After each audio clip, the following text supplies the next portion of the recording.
Okay, so I'm working on this knife handle, doing some peened, domed, and polished pins. Watched some videos on YouTube that Nick Wheeler did and kind of did my own spin on it. First of all, he's got a little jig vise that he made for his. I'm actually using my Trojan Horse Forge knife vise for mine.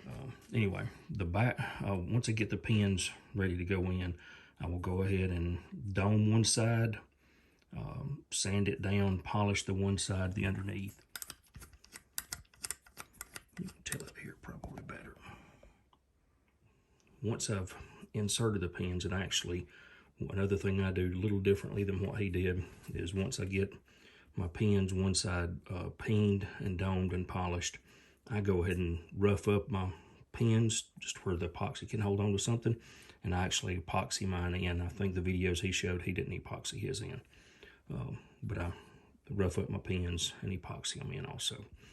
Once the epoxy's set up, then I clamp them in here, and maybe you can see got this bolt here that I've just kind of sanded down the end of it.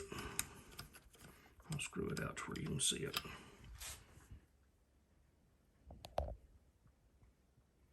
Slightly domed, no sharp edges to mess up the underside here, my handle or the pin that I've already polished. I'll put it in. I'll get it lined up to where it's going to meet the pin that I'm going to be working on the top side here. Once I get it lined up like I want it, I'll go ahead and clamp my knife really well when it's lined up where I want it at here. Go ahead and clamp it into my vise. Then I'll just slide a piece of leather in here. Tighten that down good to where the bolt here is supporting the pin to where I can peen it, but also the leather is helping protect the underside that I've already polished because I don't want to mess it up. It's not exerting a lot of pressure on the blade or anything. So now you can see these two pins here, the back two, I've already domed, peened and domed.